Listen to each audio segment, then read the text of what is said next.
चिंता संतानहंतारो यत्पादां बुजरेणव स्वीयानां तान् निजाचार्यान् प्रणमामि मुहुर्मुहुः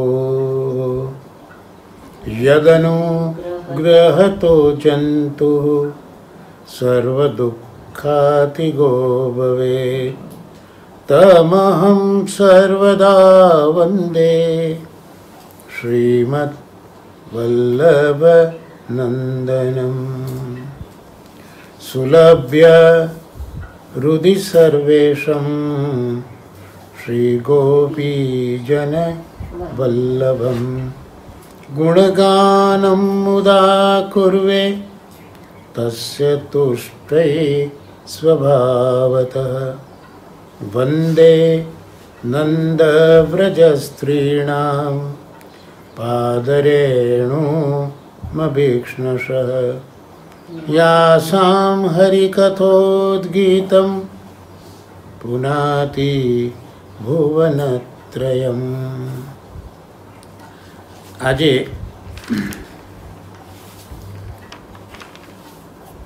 શ્રીમદ ભાગવતનો સત્સંગ, એમાં પ્રથમ સ્કંદ, પ્રથમ અધ્યાય અને બીજો શ્લોક જે આપણે ગયા સત્સંગથી જોઈ રહ્યા છે. વધારેમાં આજે પ્રથમ ગણગૌર છે, ગણગૌરી વ્રત. એ પણ આજે મંગલ દિવસ છે, એની આપ બધાને ખૂબ ખૂબ બધાઈ. તો હવે પ્રથમ સ્કંદના પ્રથમ અધ્યાયનો બીજો શ્લોક એ આપણે સાથે બોલીશું. ધર્મ પ્રોઝિત કૈતવોત્ર પરમો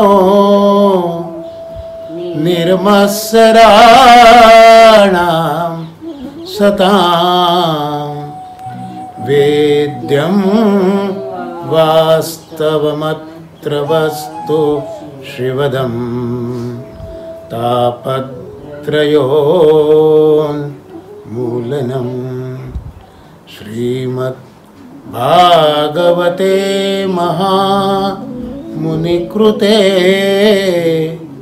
કિં વા પરૈરીશ્વરઃ સદ્યોરુદ્ય વરુદ્યતેત્ર કૃતિભિઃ શુશ્રૂષુભિઃ તત્ક્ષણાત. આપણે એનો સામાન્ય અનુવાદ પણ એ વખતે જોયો હતો, થોડો રિકેપ કરી લઈએ. પ્રથમ શ્લોક જે છે એ ગાયત્રી બીજ છે.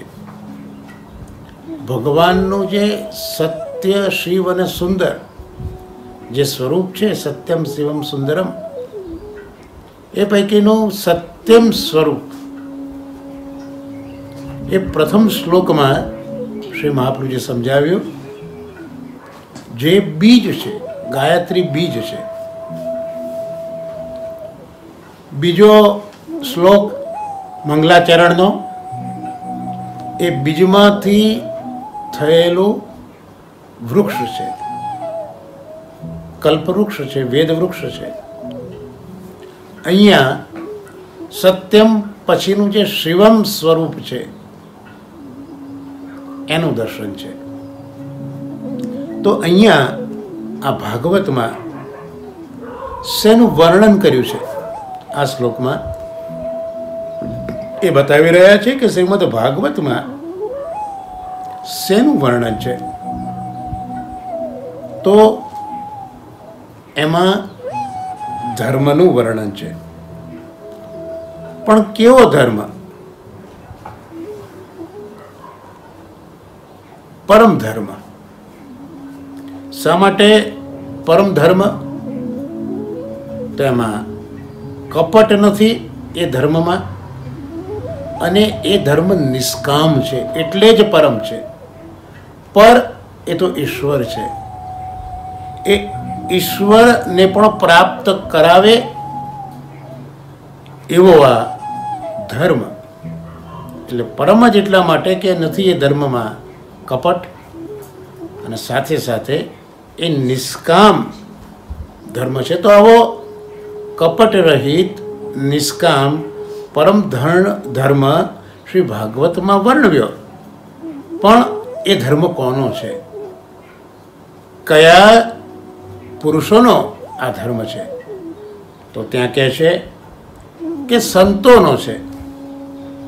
પણ માત્ર સંતો નહીં, જે માત્સર્ય દોષ વિનાના સંતો છે એવું.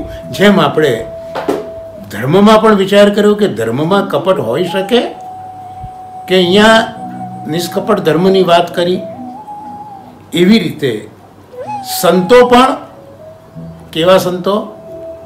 જેનામાં માત્સર્ય દોષ નથી. એનો અર્થ એ થયો કે સંતોમાં પણ માત્સર્ય દોષ હોઈ શકે છે. પણ અહીંયા જે પરમ ધર્મ કયો એ નો ડાઉટ સંતો માટેનો છે, પણ એ માત્સર્ય દોષ વિનાના સંતોનો અહીંયા આ પરમ ધર્મ વર્ણવ્યો. તો એ પરમ ધર્મનું વર્ણન કર્યું, પણ એ ધર્મ શું કરે છે? એ ધર્મથી શું થાય છે? તો એનાથી ત્રણેય તાપ, આધિભૌતિક, આધ્યાત્મિક, આધિદૈવિક, આ ત્રણેય તાપ ઉન્મૂલન, નિર્મૂળ કરે છે. એટલે મૂળિયા જ રહેતા નથી એના, જેથી ફરીથી એ તાપ થવાનો કોઈ સંભવ ન રહે. આમ ત્રણેય તાપને નિર્મૂળ કરે છે, મૂળિયા સહિત ઉખાડી દે છે. બીજું, એનાથી કલ્યાણની પ્રાપ્તિ થાય છે. એ કલ્યાણનું દાન કરે છે, કલ્યાણને આપે છે. અને ત્રીજી વસ્તુ, અહીંયા જે વાસ્તવિક તત્વ છે, એ વાસ્તવિક તત્વ, વાસ્તવિક વસ્તુ એ અહીંયા જાણવાની છે. ત્યાર પછી એમ સમજાયું કે છેવટે જીવ માટેનું મુખ્ય કર્તવ્ય તો ઈશ્વર પ્રાપ્તિ જ છે.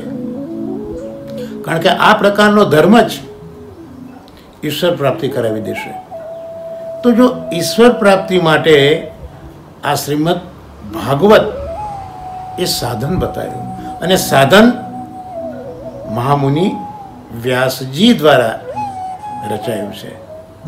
તો પ્રભુને પ્રાપ્ત કરવા માટેનું આ સાધન જો આપણી પાસે છે, તો પછી બીજા સાધનો પ્રભુ પ્રાપ્તિ માટે કરવાની જરૂર શું છે?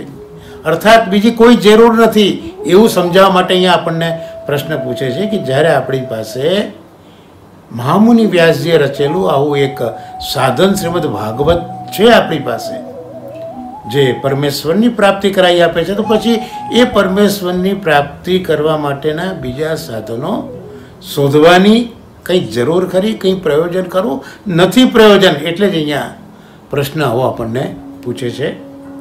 અને આવું આ શ્રીમદ ભાગવત જે શ્રોતાજનો પુણ્યશાળી સાંભળે, એ જ ક્ષણે એમના હૃદયમાં શીઘ્રતાથી ભગવાનની સ્થાપના થઈ જતી હોય છે.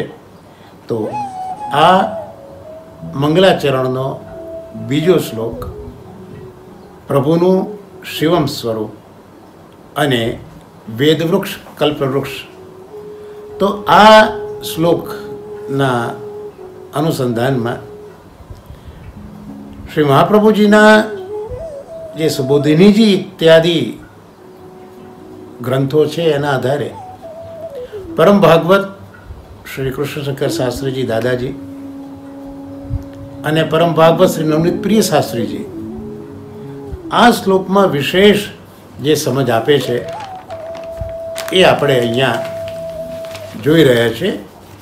એમાં પહેલા સત્સંગમાં આ શ્લોકના ધર્મ પ્રોજિત કૈતવોત્ર પરમ, એટલો વિચાર ગયા સત્સંગમાં આપણે કર્યો હતો કે ધર્મમાં કપટ હોય તો એ કયું કપટ, એનો વિસ્તૃત વિચાર આપણે આ બંને પરમ ભાગવતોના માધ્યમથી શ્રી મહાપ્રભુજીની વિચારધારાને સમજવાનો એક નમ્ર પ્રયાસ કર્યો હતો. હવે આજે આગલું ચરણ જોઈએ. નિર્મત્સરાણામ સતામ, બીજો સ્કંદ, પ્રથમ સ્કંદ, પ્રથમ અધ્યાય, બીજો શ્લોક. એમાં આ પ્રથમ ચરણ આપણે જોઈ રહ્યા છે. તો કપટ નીકળી ગયો એવા ધર્મ, પરમ ધર્મને સમજ્યા પછીનું જે વાક્ય છે એમાં નિર્મત્સરાણામ સતામ, એટલે આ જે કપટ રહિત પરમ ધર્મ છે, કોઈ પણ જાતના હેતુ વગર કરવામાં આવતો આ જે ધર્મ છે, નિર્દોષ ધર્મ, એ કોના માટે છે? નિર્મત્સરાણામ સતામ. બસ તો અહીંયા એ જ વિચાર આપણને આવે કે ભાઈ સત્પુરુષો તો સમજ્યા, પણ જેમ ત્યાં ધર્મમાં પણ કપટ હોઈ શકે એવો વિચાર આવે, એમ અહીંયા જે સત્પુરુષો છે એ સત્પુરુષોમાં પણ ઈર્ષા હોઈ શકે. મત્સર એટલે ઈર્ષા, અદેખાઈ, અને નિર્મત્સર એટલે જેનામાં અદેખાઈનો દોષ નથી, મત્સર રહિત છે, ઈર્ષા રહિત છે, એ બધા નિર્મત્સર કહેવાય. શાસ્ત્રીજીએ આ દેખાઈની સમજ પોતાની લાક્ષણિક અદામાં ખૂબ સુંદર રીતે આપી હતી. શાસ્ત્રીજીએ કહ્યું કે આ સમગ્ર વિશ્વમાં 3 ખાઈ છે. વિશ્વમાં 3 ખાઈનું અસ્તિત્વ છે. કઈ કઈ ખાઈ? એક તો પર્વતની ખાઈ, પર્વત હોય એની જે તળેટી છે એ ખાઈ થઈ ને, એટલે પર્વતની ખાઈ. બીજી જે ખાઈ છે એ મૂર્ખાઈ, મૂર્ખો હોય એ મૂર્ખાઈ. અને ત્રીજી ખાઈ કઈ? શાસ્ત્રીજી કહે છે કે ત્રીજી ખાઈ અદેખાઈ, એટલે આ મત્સરપણું. આગળ શાસ્ત્રીજી સમજાવે છે કે જે પહેલી ખાઈ જોઈ, પર્વતની ખાઈ, એ તો દેખાય છે આપણને, પણ છતાં એમાં પડ્યા તો હાડકા ભાગશે, હોસ્પિટલમાં જવું પડશે.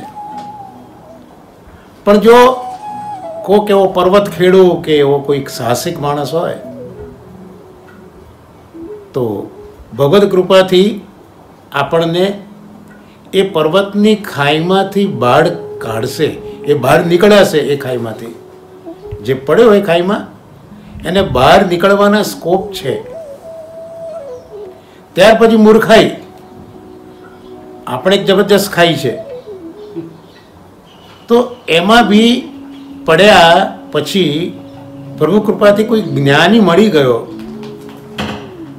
તો એ આપણને એ ખાઈમાંથી બહાર કાઢી અને સાચા જ્ઞાનનું લાણું કરી શકશે. અને ત્રીજી જે ખાઈ બતાવી તે અદેખાઈ, એટલે જે દેખાઈ નથી, જે દેખાતી નથી એવી ખાઈ, આ અદેખાઈ. પર્વતની ખાઈ દેખાય છે, મૂર્ખાઈનો અનુભવ થાય છે, સમજાય છે કે આ ખાઈ છે, પણ જે અદેખાઈ છે તો ન દેખાય, જે દેખાતી નથી એવી આ અદેખાઈ. અને એ અદેખાઈમાં એક વખત પડ્યા પછી એમાંથી બહાર નીકળવું ખૂબ મુશ્કેલ છે. તો અદેખાઈ માટે પરમ ભાગવત શ્રી કૃષ્ણશંકર શાસ્ત્રીજીએ પોતાની રીતે ખૂબ સુંદર સમજ આપી છે. આ જે ઈર્ષા જે છે અદેખાઈ છે એમાં એમણે કેટલાક દ્રષ્ટાંત પણ મૂક્યા છે જે એમને યોગ્ય લાગ્યા હશે તે બધા દ્રષ્ટાંતો મૂક્યા છે, જેનું હું તો ખાલી વાંચન કરું છું. આ બધા દ્રષ્ટાંતો શાસ્ત્રીજીએ જ પોતાના ગ્રંથમાં સમજાયા છે કે ભાઈ નિર્મત્સરાણામ સતામ એટલે શું. તો જે મત્સર એટલે જે દેખાય એનાથી જે મુક્ત છે એવો મહાત્મા એટલે નિર્મત્સર સત્પુરુષ, જેનામાં અદેખાઈ, ઈર્ષા, હોડ જેવા લક્ષણો નથી, એનાથી એ મુક્ત છે તેવો મહાત્મા એ નિર્મત્સર સત્પુરુષ. શાસ્ત્રીજી કહે છે જ્ઞાન, તપ અને શીલ એ તો સરળતાથી મળી જાય. જ્ઞાન, તપ અને શીલ આમ તો અઘરા જ લાગે છે, પણ છતાં એ સરળતાથી મળે એવા વ્યક્તિઓ મળે કે જેનામાં જ્ઞાન છે, જેનામાં તપ છે, જેનામાં શીલ છે, એવા મળે, સરળતાથી પણ મળે. પણ મત્સર અદેખાઈ એટલે મત્સર મુક્તિ એ તો કોઈક એક મહાત્મા હોય કે મહામના હોય એને મળે. મહાત્મા જે કે જે દરેકમાં પરમાત્માનું દર્શન કરતો હોય, અને મહામના એ કે જેનું મન મહા એટલે મહાન એટલે ઠાકોરજીમાં જ જેનું મન લાગેલું રહેતું એને મહામના કહે. તો જ્ઞાન, તપ અને શીલ જેવા લક્ષણો પણ સરળતાથી મળે, પણ આ અદેખાઈ મુક્ત વ્યક્તિઓ એ તો મહાત્મા કે મહામના જો હોય એ તો ભાગ્યે જ કોક મળે. એટલે આ અદેખાઈ એ કેટલો જબરજસ્ત અવગુણ છે એ દાદાજી સમજાવે છે. હવે એ અદેખાઈના માટે આગળ સમજાવે છે કે અન્યનો ઉત્કર્ષ જુએ, અન્યનો ઉત્કર્ષ જોઈને એને ઉર્મા દાહ થાય, અગ્નિ લાગે. કોઈનો ઉત્કર્ષ જોયો એ સાથે પેલાને જેનામાં મત્સરપણું છે, અદેખાઈપણું છે, હોડ છે, તો એને કોકનો ઉત્કર્ષ જોયો એની સાથે એના પેટમાં આગ લાગે, ભડકા બળે. એટલે આ જે વસ્તુ છે એ ઉર્દા થાય. એટલે જે આત્માનો ઉત્કર્ષ થવો જોઈએ, આત્માનું કલ્યાણ થવું જોઈએ, એમાં આગ લાગે. કોઈનો ઉત્કર્ષ જોયો, ઉર્મા અગ્નિ લાગ્યો, તો એ ઉર્મા જન્મેલો અગ્નિ વાસ્તવમાં તો આપણા આત્માના ઉત્કર્ષને સળગાવી દે છે. ઉર્મા થયેલો દાહ આત્માના ઉત્કર્ષમાં જ પલિતો ચાંપી દે છે. દ્રષ્ટાંત આપે છે. આમ તો કોઈ પણ સમાન વ્યવસાય હોય કે નોકરી ધંધા હોય કે સમાન વિષયો હોય, દાખલા તરીકે વિજ્ઞાન છે કે કોઈ પણ બ્રાન્ચીસ, કોઈ પણ બ્રાન્ચ હોય, ડૉક્ટરની બ્રાન્ચ હોય કે વકીલની બ્રાન્ચ હોય કે વિજ્ઞાનની બ્રાન્ચ હોય, ટૂંકમાં કોઈ પણ ક્ષેત્ર હોય, એમાં જે સમાન ક્ષેત્રમાં બે વ્યક્તિ હોય ને તો એમાં આવું સહજતાથી થાય છે. ડૉક્ટરોમાં પણ થાય, વકીલોમાં પણ થાય, વૈજ્ઞાનિકોમાં પણ થાય, નૃત્ય કરનારા કલાકારોમાં પણ થાય, ત્યાં સુધી કે પ્રવચનો થતા હોય તો પ્રવચનો કરનારામાં પણ પરસ્પર થાય.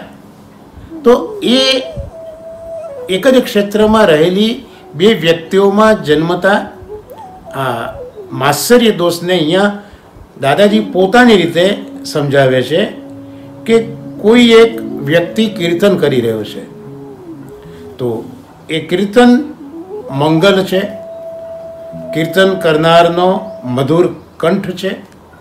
તો એવું આ કીર્તન મંગલ મધુર કંઠથી કોઈ ગાતું હોય તો શ્રવણ તો બધા કરે, શ્રવણ ઘણા કરતા હોય, પણ એમાં જે ગાયક હોય, જે શ્રવણ કરતો હોય, એને ઉરમાં દાહ થાય છે, પણ આનંદ નથી થતો. બીજાને આનંદ થયો, પણ જે પોતે પણ ગાયક છે એને તો આ સાંભળીને ઉરમાં દાહ થયો. તો આ આનંદ કીર્તનથી ન મળતા મંગલ મંજૂર કીર્તનથી જ્યાં આનંદ નથી મળ્યો પણ ઉર્દાહ થયો છે, તો આનું નામ મત્સર કહેવાય. તો આ મત્સરને ખૂબ જ સુંદર રીતે શાસ્ત્રીજી અહીંયા સમજાયો છે, અને એટલે જ લખે છે કે બે સજાતીય વ્યક્તિ હોય, બે સહવાસી વ્યક્તિઓ એક સાથે સહવાસ કરતા હોય, એક જ ક્ષેત્રમાં બે સહકારી કાર્ય કરવા, એટલે એક જ ક્ષેત્રમાં બે વ્યક્તિઓ કાર્ય કરતા હોય, કે એક જ ધંધાની બે વ્યક્તિઓ હોય, એમાં માત્સર્ય એને અધિક અવસર મળતો હોય છે.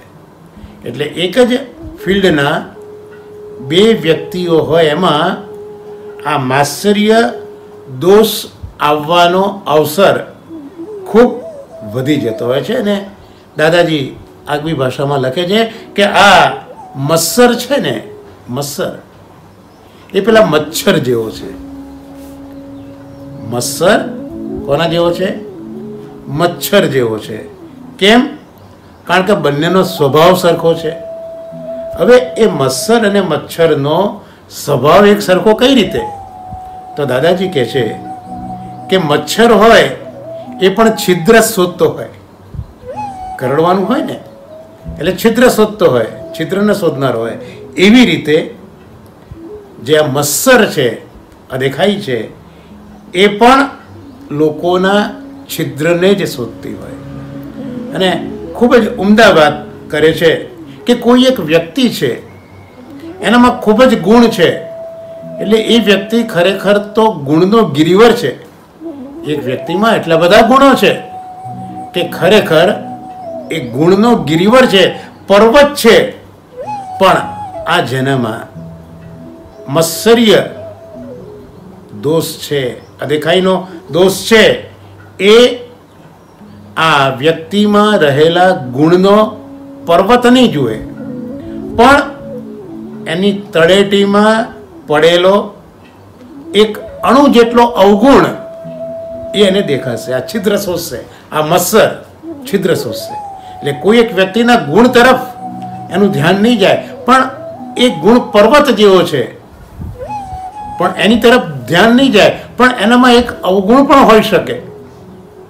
અને અવગુણ એક નાના અણુ જેટલો હોય, છતાં પણ એને એ અવગુણમાં એક પર્વત હોય, એ પર્વત દેખાય. આનું કારણ મત્સરની આંખ, અદેખાઈની આંખ.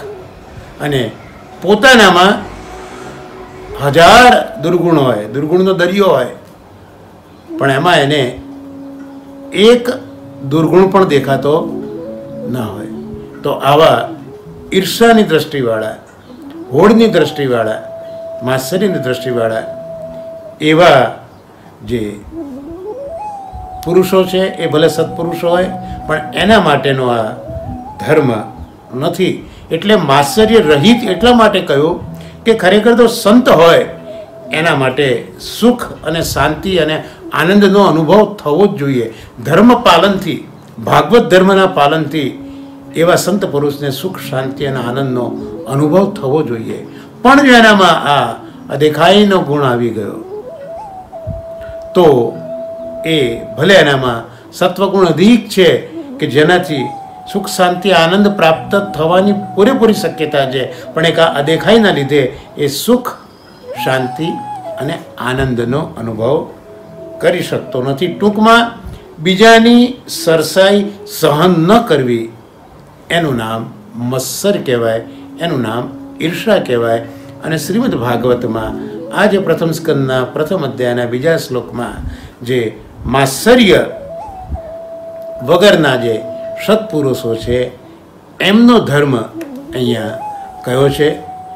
આચાર્ય ચરણોએ પણ સુબોધિનીજીમાં ખૂબ સુંદર વાત કરી છે કે ઈર્ષા રહિત સત્પુરુષોનો ધર્મ, એટલે ઈર્ષા રહિત સત્પુરુષ, આ જે શબ્દો છે એ શબ્દોથી જ બતાવે છે કે આ ધર્મને આચરનારા જે છે ઈર્ષા રહિત સત્પુરુષો, તો એ આચરનારા પણ ઉત્તમ છે, કારણ કે એમનામાં ઈર્ષા નથી.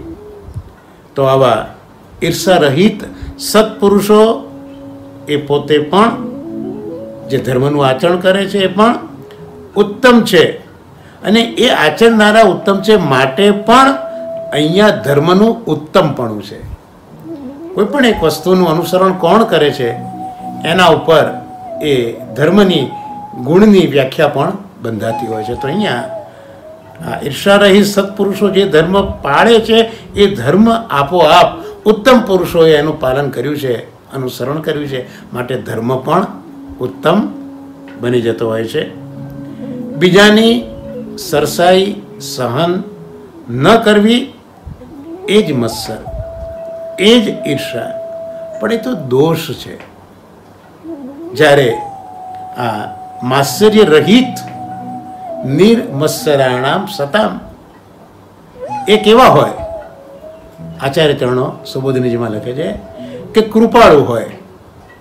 કૃપાળુ હોવું એ એમનો ધર્મ છે, અને એ જ ધર્મનો સંબંધ છે, એ જ ગુણ છે.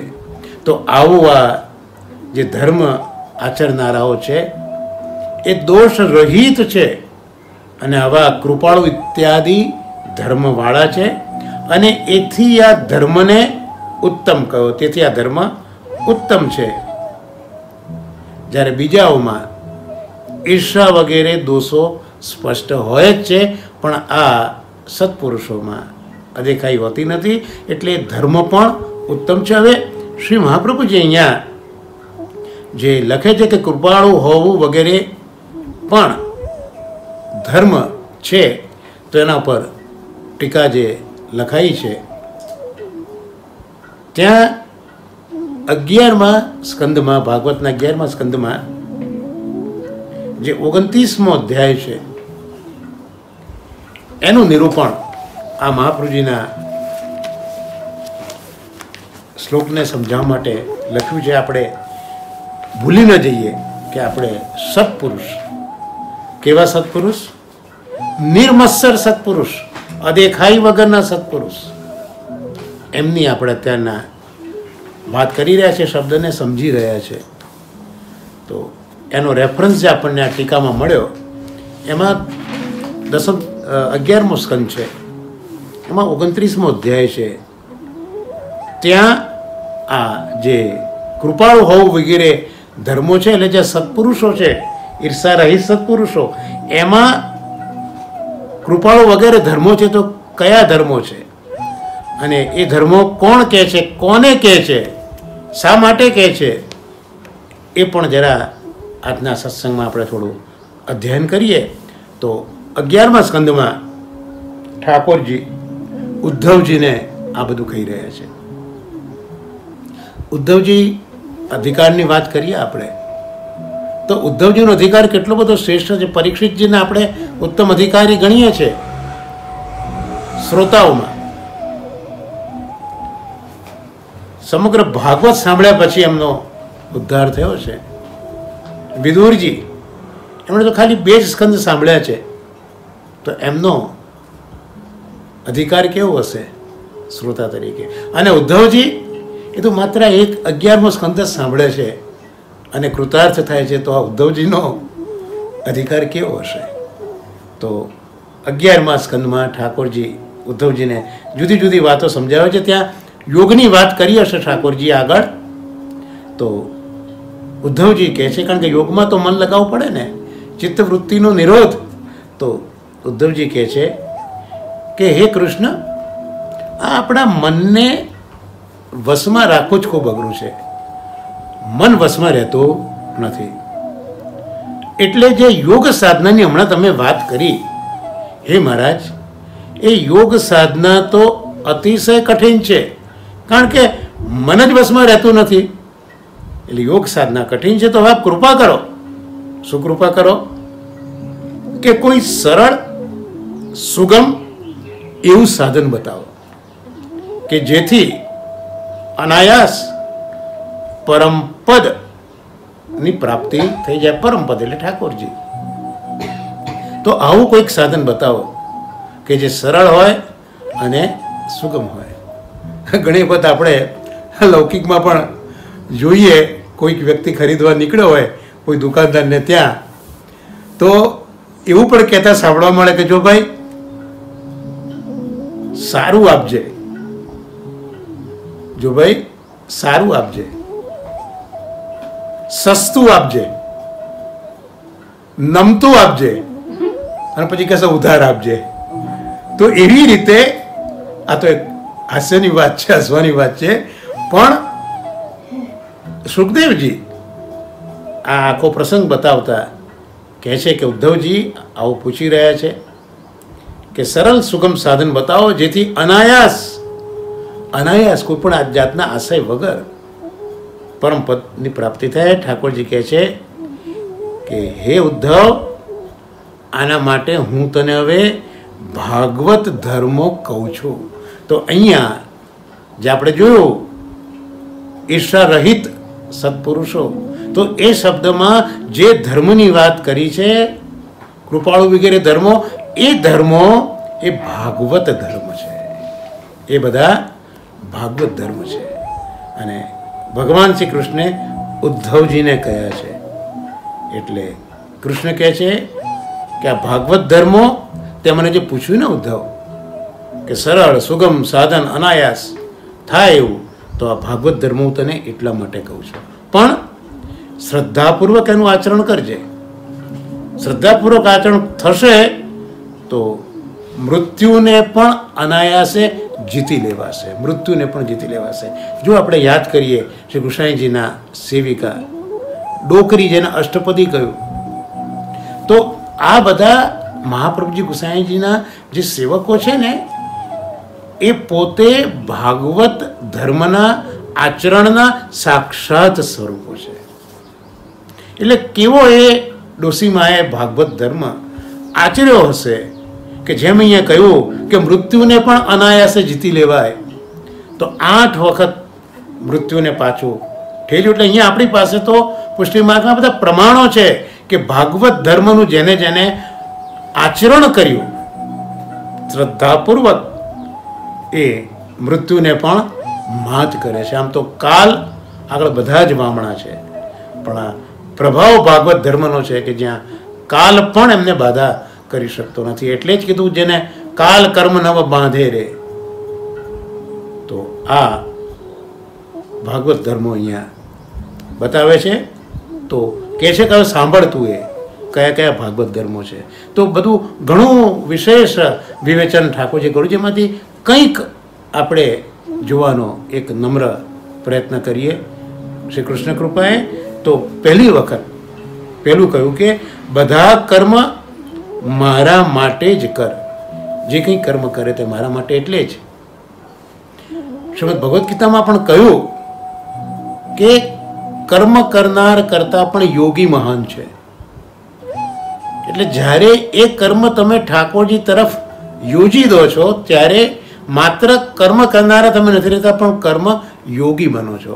એટલે કર્મને ઠાકોરજી સાથે જોડી દો. શ્રી મહાપ્રભુજીએ પણ આજે પુષ્ટિમાર્ગીય રસ્તો બતાવ્યો છે ચાલવાનો, એમાં બધું જ કરવાનું છે, કોઈ વધારાનું કરવાનું નથી કે કોઈ જાદુ કરવાનું નથી. પણ જે કંઈ અત્યારના થઈ રહ્યું છે એના સંબંધ કૃષ્ણ સાથે રાખો, કેન્દ્રમાં કૃષ્ણને રાખો. એટલે અહીંયા ઠાકોરજી આ ભાગવત ધર્મ કહે છે. એટલે મહાપ્રભુજી પણ આપણને જે પ્રબોધ્યા છે એ બધા ભાગવત ધર્મો છે. જે ધર્મો કૃષ્ણે ઉદ્ધવજીને શ્રીમદ ભાગવત મહાપ્રભુજીએ આ બધા પ્રમાણ ગ્રંથોમાંથી જ આ માર્ગને નિષ્પન્ન કર્યો છે, પ્રગટ કર્યો છે. શ્રી ભાગવત સુધા મત કે અપનો પથ પ્રગટ જતાયો. તો આ ભાગવત ધર્મમાં બધા કર્મ મારા માટે જ તું કર, અને એ કર્મ કરતી વખતે તારે પાછું મારું સ્મરણ કરવાનું.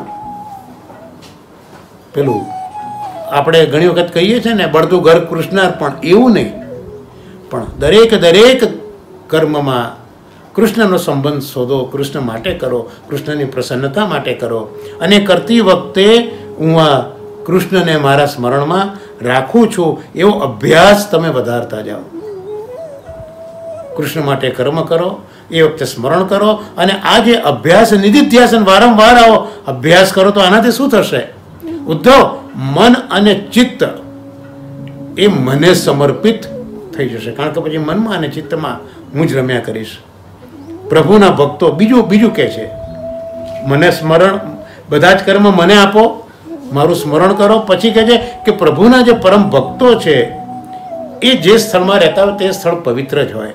તો એવા પવિત્ર સ્થાનમાં એ ભક્તો રહેતા હોય તો એ જે રીતનું આચરણ કરતા હોય તેનું તમે અનુસરણ કરો. આપણા માર્ગમાં એટલે જ 84-252 વૈષ્ણવોની વાર્તા વાંચવાનો સત્સંગમાં ક્રમ છે. પણ ત્યાં માત્ર વાંચી નાખવું એ નથી, પણ આ ભાગવત ધર્મ બતાવ્યો કે એવા એ જે ભગવત ભક્તો છે એમના આચરણને અનુસરો.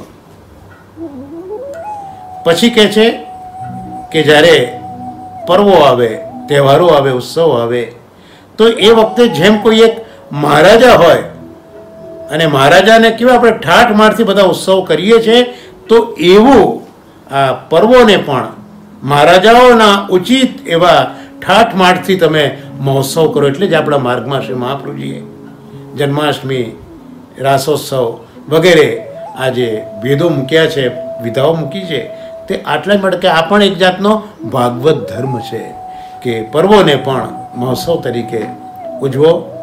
ત્યાર પછી કહે છે પરમાત્મા છે જે સર્વત્ર વ્યાપેલો છે, જેમાં સમગ્ર વિશ્વ છે, એવા પરમાત્માને જ, પરમાત્માના દર્શન સમસ્ત પ્રાણીઓની અંદર અને પોતાના હૃદયમાં જ એ પરમાત્માને સ્થિત થયેલો દેખો.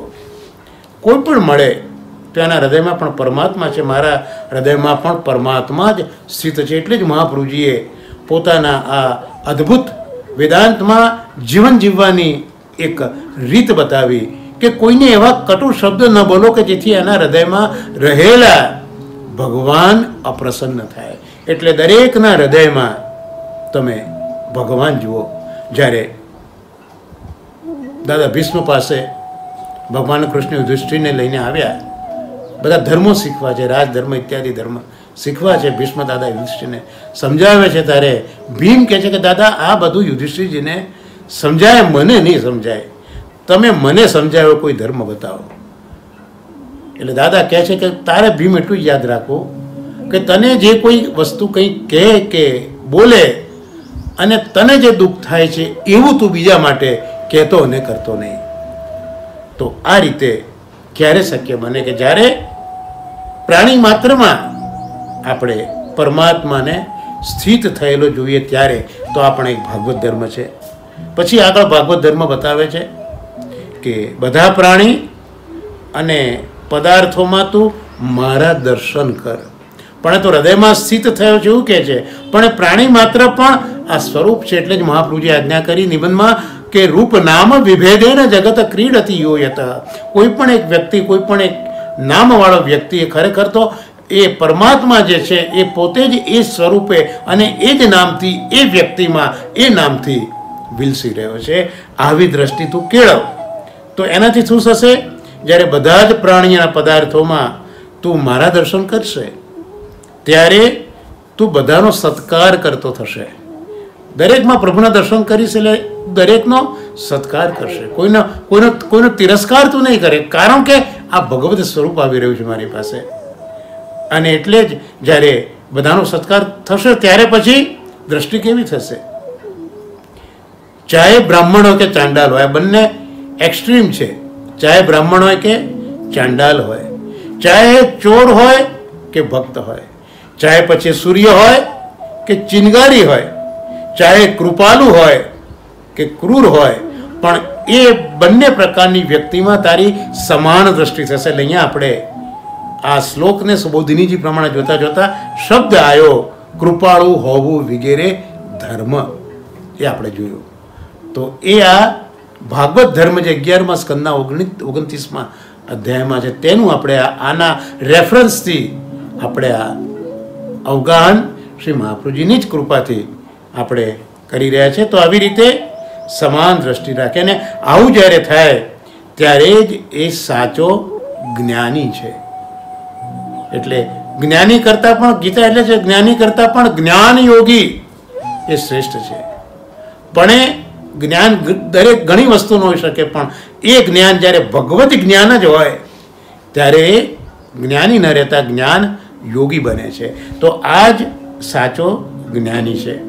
ત્યાર પછી આગળ કહે છે કે આવી ભાવના, કઈ ભાવના તો આ બધી બતાવી ને કે દરેકમાં પરમાત્મા છે, મારા હૃદયમાં પરમાત્મા છે અને દરેક એ ભગવદ સ્વરૂપો જ છે, દરેકનો સત્કાર કરો.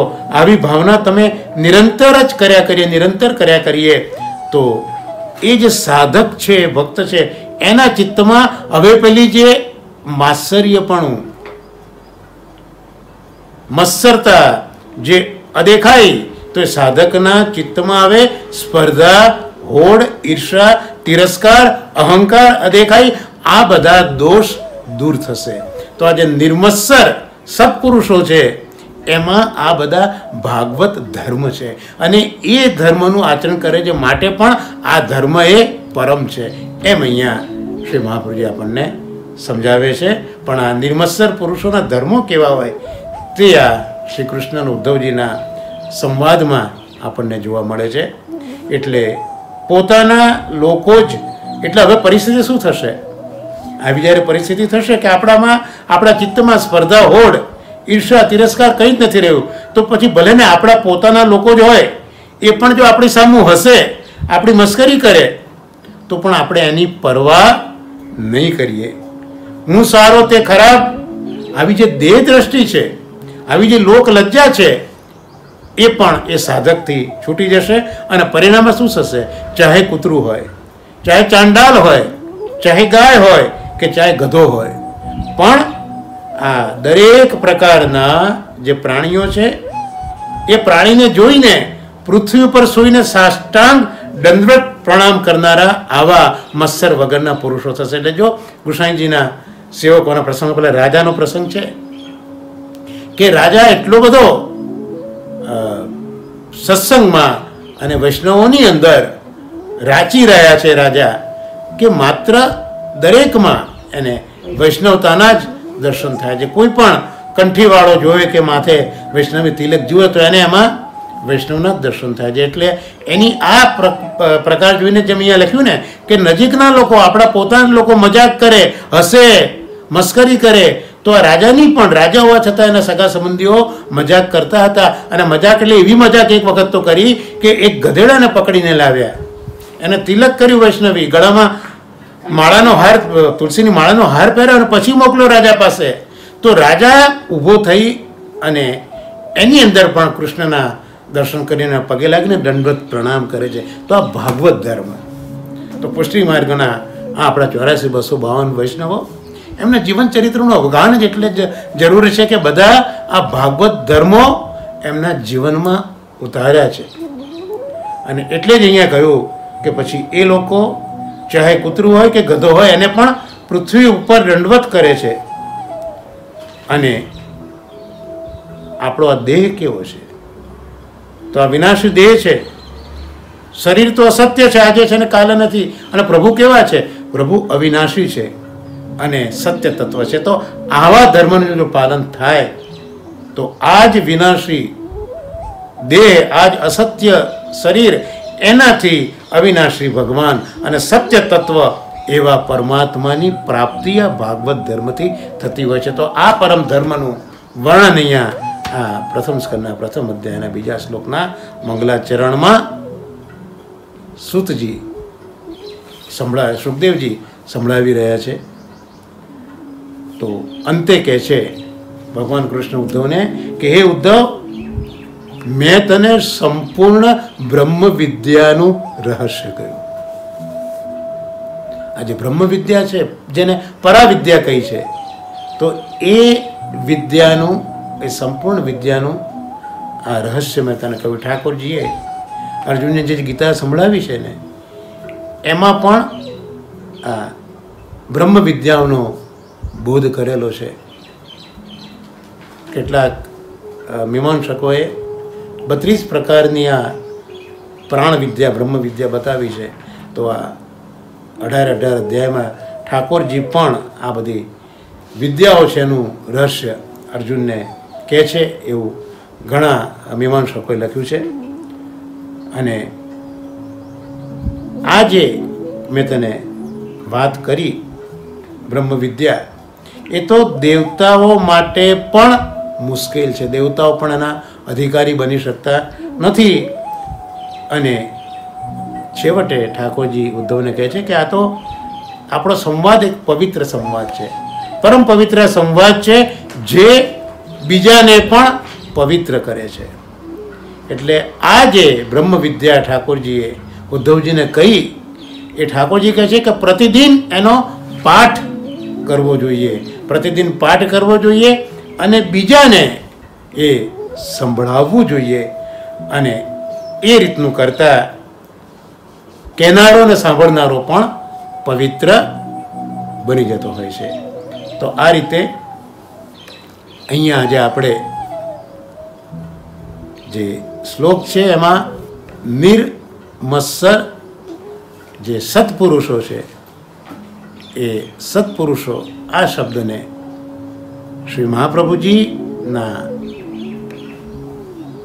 અનુગ્રહથી અને પરમ ભાગવતો શ્રી કૃષ્ણકર શાસ્ત્રીજી અને નવનીત પ્રિય શાસ્ત્રીજીના મીસથી સમજવાનો પ્રયાસ કર્યો. તો આ જે આજનો સત્સંગ છે એને અહીંયા આપણે વિરામ આપીશું. હવે જોવાનું છે વાસ્તવ વસ્તુ.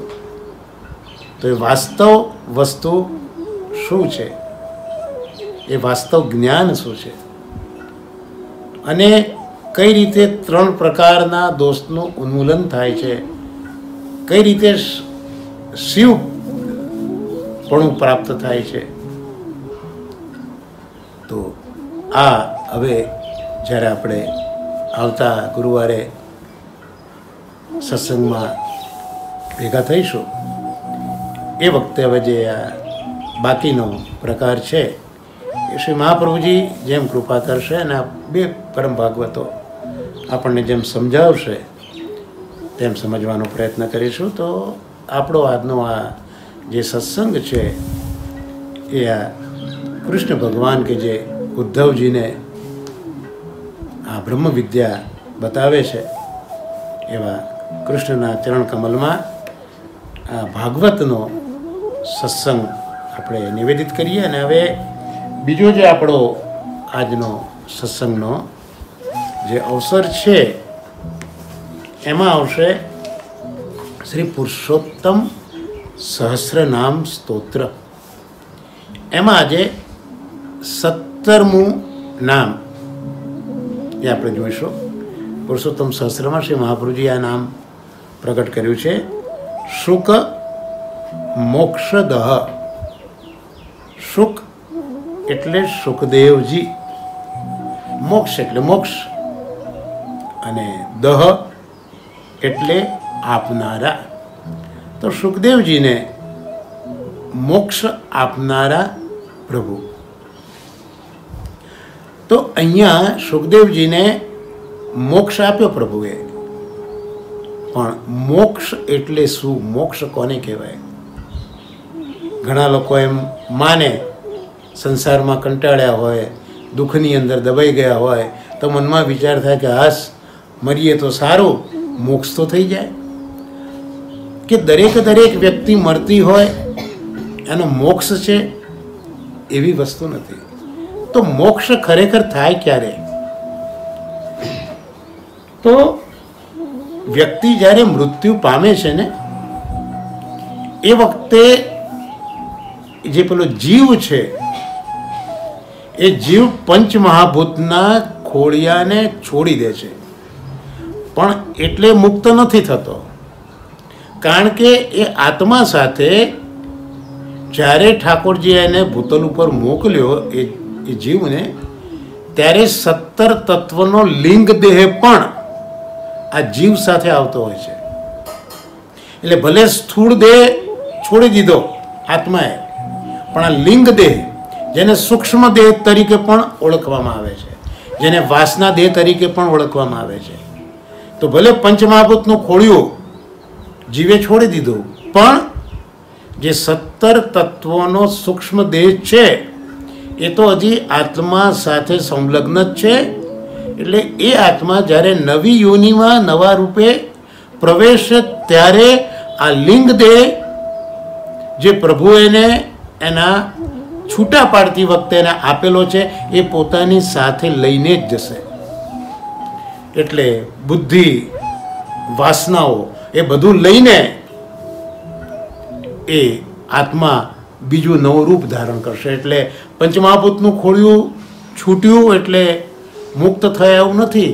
મુક્ત તો ત્યારે થવાય જ્યારે 17 તત્વોનો બનેલો લિંગ દેહ, સૂક્ષ્મ દેહ, એમાંથી આત્મા જ્યારે છૂટો પડ્યો અને પછી પ્રભુમાં ગયો ત્યારે એને મોક્ષ થયો કહેવાય. તો અહીંયા મોક્ષ એટલે માયાના બંધનમાંથી મુક્ત થવું. તે એટલે ઘણા વ્યક્તિઓ એવા હોય કે જે જીવતા જીવતા જ અહંતા મમતામાંથી છૂટી ગયા હોય. જે લિંગદેહ છે, લિંગદેહ ક્યારે છૂટે? જ્યારે આપણે અહંતા મમતાને પાર કરીએ ત્યારે જ લિંગદેહ આપણને છોડે. પણ કેટલાક એવા ભક્તો, મહાપુરુષો હોય છે જે આ જીવનમાં જ અહંતા મમતાને છોડી દે છે. એવા બધા જીવનમુક્ત લોકો છે. જે લોકો જીવતા હોવા છતાં મુક્ત છે, એવા જીવનમુક્ત લોકો પણ ભૂતલ ઉપર વિચરે છે. તો મોક્ષ એટલે માયાના બંધનમાંથી મુક્ત થવું, એનું નામ મોક્ષ. અને ઠાકોરજીએ સુખદેવજીને માયાના બંધનમાંથી છોડાવ્યા છે.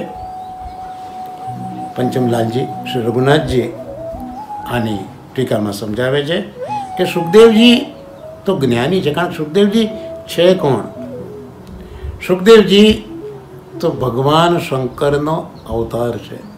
અને આમ જોવા જઈએ તો છાયા સુખ એ સ્વામિનીજીના પોપટ છે.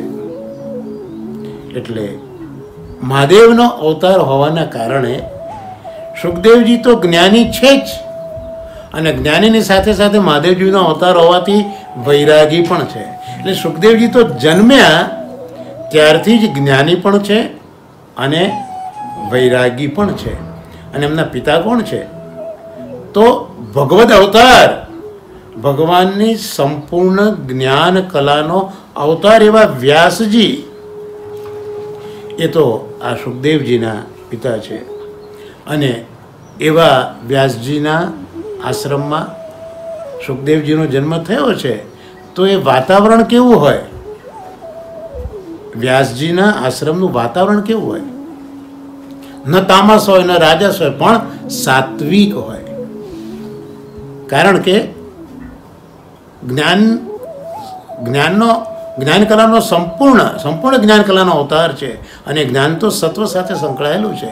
એટલે આશ્રમમાં સાત્વિકતા હોય. છતાં સુખદેવજીને ડર લાગે છે. એ ડર શેનો લાગે છે? સંગ ડર. કપિલજી પણ પોતાની માને જ કહે છે કે આ સંગ છે, સંગ પ્રસંગ છે, એ અજર અને અમર પાસ છે. કોઈની સાથે સંગ થયો, પ્રસંગ થયો તો એક ઘસાય નહીં, તૂટે નહીં એવો પાસ, એટલે દોરડું છે જેમાં તમે બંધાઈ જશો. આ સંગ બાંધી દેશે તમને. એટલે સુખદેવજીને આ સંગનો ડર છે. એટલે એ ડરમાં એમને થાય છે કે ભગવાનની માયા મને પીડશે તો સુખદેવજીને આવો ડર થયો. એટલે 16 વર્ષ સુધી એ મા અરણીજીના ઉદરમાં જ સુખદેવજી બિરાજીને રહ્યા. કારણ કે ભગવાનની માયાનો પાર પામી શકાય તેવો નથી. માયા અતિ પ્રબલ છે. માત્ર જે શરણાગત છે એ જ માયાને તરી શકે છે. માયા મેતામ તરંતી તે, જે પ્રભુના શરણે જાય છે એ જ માયાને તરી શકે છે. એટલે જ ગીતાના 7મા અધ્યાય જ્ઞાન વિજ્ઞાન યોગમાં ઠાકોરજી કહે છે કે દૈવી હેષા ગુણમય મમ માયા દુરત્યયા. આ મારી માયા દૈવી છે, ગુણવાળી છે, એને તરવી ખૂબ અઘરી છે, પણ મામ એવ જે પ્રપંચન અહીંયા એવું મૂક્યું જે માત્ર મને જ શરણમાં આવે છે, બીજા કોઈને નહીં, મને એ જ આ માયાનો દરિયો તરી જાય છે. એટલે મારી માયા અતિ અદ્ભુત છે, ત્રિગુણમયી છે, દુસ્તર છે. જે પુરુષ માત્ર મારા જ શરણે આવે તે આ માયાનું ઉલ્લંઘન કરીને સંસારને તરી જાય છે. એટલે 16 વર્ષ સુધી માના ગર્ભમાં સુખદેવજી રહ્યા છે. પિતા વ્યાસજી એમને વચન આપે છે કે અમે માયાથી તમારું બંધન થવા નહીં દઈએ. ત્યારે પ્રભુને પ્રાર્થના કરીને સુખદેવજી પ્રગટ થયા છે અને પ્રભુ કૃપાથી બાલ્યાવસ્થાથી જ તે ભગવદીય બન્યા છે. સર્વમાં એમને ભગવદ ભાવ છે. ભગવદીય ભગવદ ભાવ એ તો શ્રીમદ ભાગવતના અધિકાર સ્કંદમાં જોઈએ છે કે ભગવદ એકત્વ, ભગવદીય, ભગવદ કૃપા, આ તો જે પેલા મધ્યમ અધિકારવાળા જે શ્રોતાને વક્તા છે એના લક્ષણો છે. એટલે સુખદેવજીમાં આ તો સહજ છે, પણ ઉત્તમતા એટલા માટે કે એમનામાં વૈરાગ્ય છે. જેટલો વૈરાગ્ય દ્રઢ એટલો શ્રીમદ ભાગવતમાં શ્રોતા વક્તા તરીકેનો અધિકાર વધારે. એટલે બ્રહ્મજ્ઞાનના પ્રભાવે એમનામાં સર્વભાવ પણ આવી ગયો છે. એટલે જ એ વૃક્ષોમાં પણ બિરાજી શકે છે. એટલે જ્યારે વ્યાસજી એમને પુત્ર પુત્ર કરીને બોલાવે છે ત્યારે તર્વો ભિનેદુ તમ સર્વભૂત હૃદયમ મુનિમાન નતોષ્મી. એ વખતે સુખદેવજી પોતે સર્વભાવવાળા છે, બ્રહ્મજ્ઞાનનો પ્રભાવ છે. એટલે વૃક્ષોમાં એ પ્રવેશીને વૃક્ષો દ્વારા જવાબ આપે છે. તો આવા મુનિ જે છે, જે સર્વના ભૂત હૃદયમાં વસેલા છે એને નમન કરે છે. તો એમના હૃદયમાં સ્ત્રી અને પુરુષનો પણ ભેદ ઉત્પન્ન થતો નથી. કારણ કે જ્યારે આશ્રમ છોડીને દોડે છે, વ્યાસજી જાય છે, ત્યાં રસ્તામાં એક સરોવરમાં કેટલીક અપ્સરાઓ સ્નાન કરતી હોય છે વસ્ત્રવિહીન. તો સુખદેવજીને જુએ છે, એ વસ્ત્રો પહેરતી નથી, પણ જાણે વ્યાસજીને જોયા, આટલા પરમજ્ઞાની ભગવદ અવતારે સાથે કપડાં પહેરવા માંડ્યા, ત્યારે વ્યાસજી પૂછે છે કે આ હું જ્યારે આવ્યો ત્યારે જ તમે આ કપડાં પહેરો છો, મારો પુત્ર ગયો તો તમે કેમ આમ ન કર્યું? ત્યારે આ કહે છે કે સ્ત્રી અને પુરુષનો ભેદ છે એ હે મહર્ષિ તમારા નેત્રોમાં છે, પણ સુખદેવજીના નેત્રોમાં નથી. એટલે શુદ્ધ અદ્વૈત ભાવ આ સુખદેવજીમાં છે, માટે એ ભગવદ રૂપ જ છે. એટલે ભગવાનનું જે આ લીલાઓ છે એનું પ્રત્યક્ષ નિરીક્ષણ સુખદેવજી કરી રહ્યા છે. ત્યાં સુધી કે દસમ સ્કંદમાં તો ભગવાન સુખદેવજીના હૃદયમાં જ બિરાજીને સાક્ષાત આ દસમ સ્કંદ પરીક્ષિતજીને સંભળાઈ રહ્યા છે. તો આ રીતે આજે આપણે 17મું નામ સુખ મોક્ષદા, એટલે આવા પ્રભુ સુખ મોક્ષદાય નમઃ એવા કૃષ્ણને અહીંયા આપણે મહાપ્રભુજીના અનુગ્રહથી વંદન કરીને આ સત્સંગ સુખદેવજીના ચરણોમાં નિવેદિત કરી આજના સત્સંગને આપણે વિરામ આપીએ. પહેલાં આપણા ક્રમ પ્રમાણે આ શરૂપદ બધા સાથે બોલી લઈએ. દ્રઢઈન ચરણ કેરો ભરોસો, દ્રઢઈન ચરણ કેરો, શ્રી વલ્લભનખ ચંદ્ર છટાબિન સબ જુગમાં જ અંધેરો ભરોસો, દ્રઢઈન ચરણ કેરો, સાધન ઓર નહીં આ કલી में जासू होत निवेरो, सुर कहा कहे दुविध आदरो, बिना मोल को चेरो भरोसो, दृढ़ चरण केरो. श्री गोवर्धन नाथ की जय, श्याम सुंदर श्री अवने महारानी की जय, श्री आचार्य जी, श्री महाप्रभु जी की जय. सर्वे वैष्णवों ने महाराने वर्षाना भगवत स्मरण वंदन. श्री वल्लभाधीश.